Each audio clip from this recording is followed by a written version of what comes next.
Hey, what's up, Khalil? Over here. How you doing, man? Hey.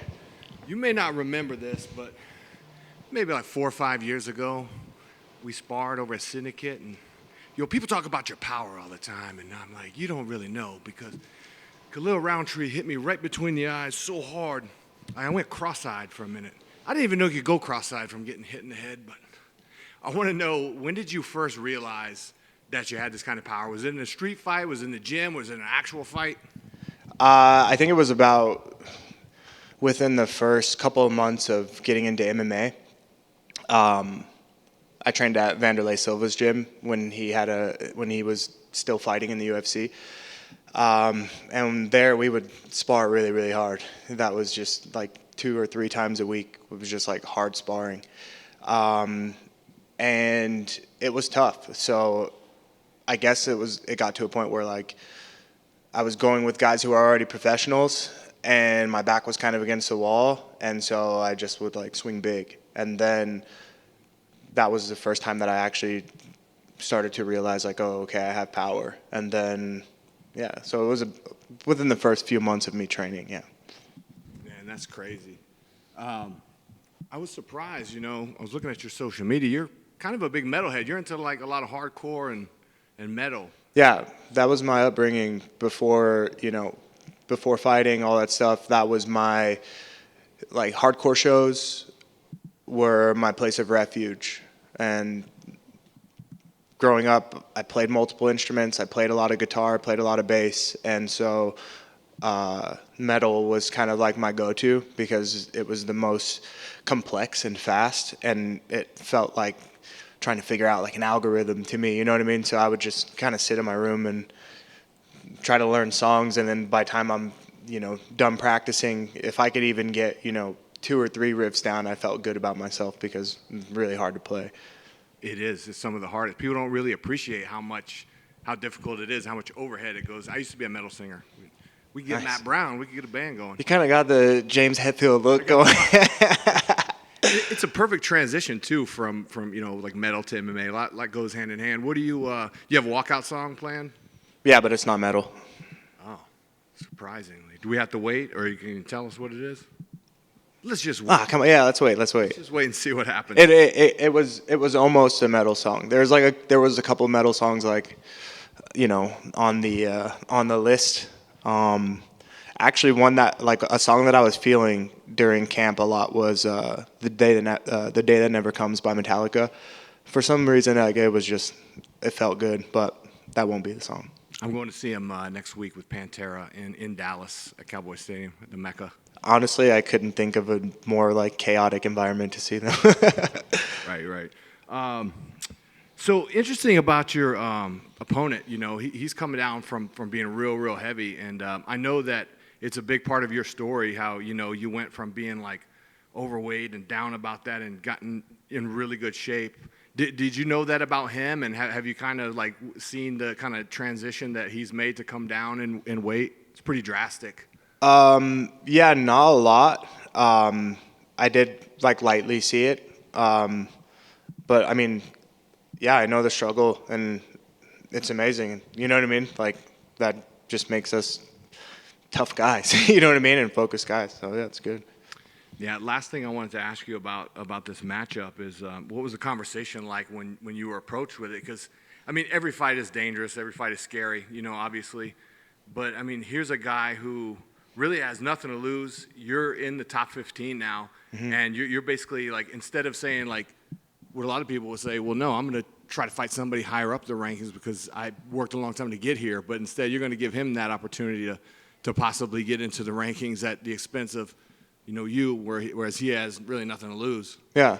The conversation was kind of what you mentioned. I was talking to the matchmakers and asking I had just gotten into the rankings, and I was preparing for someone within, the top 15, and that's what I was asking for. Some of the guys were injured. Some of the guys were already booked. I guess my only option was to sit the bench until someone opened up, if that's what I wanted. Like if you want somebody in the top 15, don't got anybody right now, so don't know when I can book you. You know what I mean? Like that was kind of the conversation, which at first I was like, okay, whatever, I'll wait around. But not too long after the offer of Daukaus came up, and I took a little bit of time to contemplate it, right? Because it was, in a way, completely opposite of what I was asking for. But I guess something that was also brought to my attention was like, okay, he's not ranked in the light heavyweight division, but he's ranked in the heavyweight division. So if you're looking for somebody ranked, there you go, you got it, So, yeah, it wasn't an easy decision, It definitely took some, contemplation and film study, things like that. And finally came to the decision of, I'm here to fight the best. I want to and believe that I can be a contender. And now it's just a matter of, handling the challenges in front of me. So if I'm here to fight the best and they give me Chris Daukaus, he's a UFC fighter, he's ranked heavyweight, he's great. Okay, cool. This is, in a way, also what I asked for. So, yeah. Thank you, Khalil. No problem. Hey, Khalil. Yo. How bummed were you that the fight got pushed off of UFC Canada? On a scale of what? On a scale of like 1 to 50. 1 to 50? 20. Yeah. It was... I didn't necessarily feel bummed. I mean, there was some frustration, it was like, dang, like I'm already on weight. I was already prepared to go out and fight in front of a Vancouver crowd. In my mind, I was thinking about how beautiful Vancouver was going to be, things like that. But I also just had this feeling of, okay, it's whatever, and I'll just continue to work until, the rescheduled date. So I felt more like that than, like bummed, and any like negative feelings that could have crept in. I was just like, all right, if that's what it is, then that's what it is.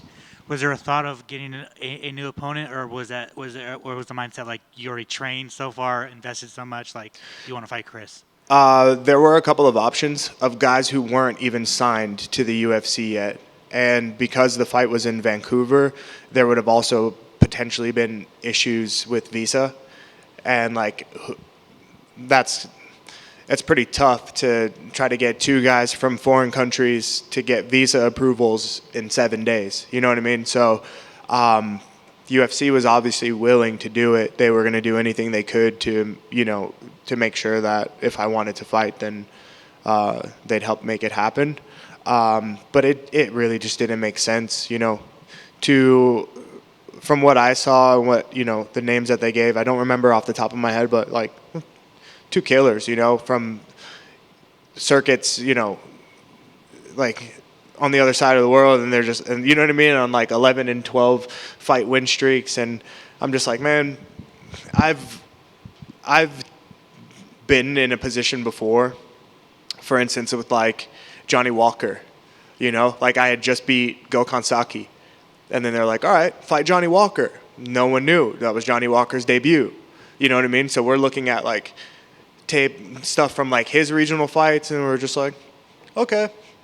And then little do you know, like Johnny Walker shows up and he's 6'6" doing backflips, and the guy's a killer. You know what I mean? So it was like, and yeah, at the time nobody knew who he was until he knocked me out. So it was like, I don't want to be in that position again. I don't want to take that chance. So like, I'm okay with just, keeping the same opponent and rescheduling. The matchup itself, like, do you just see it as two knockouters kind of going at it, and whoever lands first, or do you think it's a little bit more complex than that? It's definitely more complex than that. Yeah, I don't expect, just two knockout artists going in there trying to knock each other out. No, I don't expect that at all. I don't see that. Do you see him as more dangerous because his back is fully against the wall? You know, he loses to you, he loses his job. Like, does that come into play at all? Yeah, I think that, it's definitely something to consider, right? Like, it's a tough position to be in. And yeah, it's like, if you really want it and this is the position that you're in, then you got to go out there and you got to take it. So yeah, it's a tough position to be in. And it's something that I knew would be there upon accepting this fight. You finally got into UFC 4. Finally, right? You were asking for that. How's that feel? It's really cool. I don't personally play a lot of video games, but I do remember when I was younger and playing UFC on Dreamcast, and also used to play like Shaq Fu on Sega, like things like that. And when I got to be in the UFC, I always kind of imagined like, oh, it'd be cool to be in a video game. But I think the biggest thing that I think is cool is that people who are fans of me get to interact with me in a different way. You know what I'm saying? So I think it was something that's cool for me as far as just like bucket list, but it's also really cool for the fans to be able to kind of like tap into my character and fight. So yeah, it's good. Finally, what's the best album and best movie you've seen this year? Best album, best movie I've seen this year. Oh man. Okay. Oh my goodness. Honestly, like right now I can't even answer that question. I don't even remember the last movie that I saw. I mean, Sound of Freedom was good, right? That was deep. It was like meaningful. I thought that was really cool. I think that was the last movie that I saw in theaters, and it was pretty impactful. There's nothing really right now that's popping up, so I'll give it to that. And then as far as albums go, I'd say right now one of the new breakout artists that I'm listening to that I like a lot. His name is Black Sharif. He's out of Ghana. And I love the guy. Definitely like new sound, starting to make waves here in the U.S. and internationally. Yeah, so those two people definitely not even in the same boat. Like that movie and Black Sharif don't even go together. But yeah, Awesome. Thanks, man. no problem. Khalil over here. I know you're focused on Chris Daukaus and the task ahead on Saturday night. But I know you just mentioned that you would have liked to fight someone ranked in your division. From what you can remember, were there any names that really sparked interest in you to fight? No, there's never really a name. You know what I mean? Like, I think everybody is pretty familiar with the names that are in the top 15. And yeah, for me, it wasn't necessarily a name thing. I was more looking for the opportunity to fight someone whose number was higher than mine. You know what I mean? And I would have been okay with anybody. Anybody who had a higher number. So, yeah, it wasn't like I want this guy specifically. It was just like I want to fight someone with a higher number, and willing to just like shake the bucket, shake the hat and draw and be like, okay, cool. Let's get to work. Awesome. And music has been brought up a couple of times just now. As a professional athlete, how important is music in your preparation for a fight like this? I think it's very important. Music has always been like my outlet, and just kind of like a refuge in a way. Like as a child, my thing was literally hanging out in my room and discovering new music. And then when like Napster and LimeWire and all that stuff came out, I was like searching for things, people were burning CDs, and that's how I started to kind of finally, dig for music, and then going to the record store. So I would take something home and just listen to it and see how it affects me. So, still to this day, that's something that I do. I'll sometimes spend hours on Spotify just, clicking something that I like, and then an artist that's related, and then going through their thing, and by the end of the night, I'm in a whole different genre from a whole different country and loving it. Awesome. Thank Yeah. you. Good luck. Thank you. Yeah, I just got one question, bro. I know it was a little bit ago now, but the fight against Modestas Bukauskas, obviously it was a bad injury to his knee. Yeah.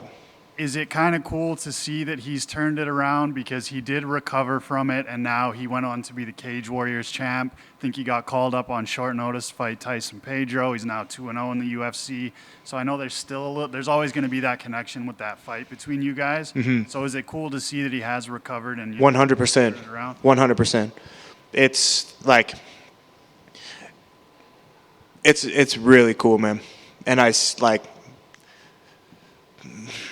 without saying too much, I think it's amazing. Yeah, like with my whole heart, I think it's really fucking cool. Thanks, guys.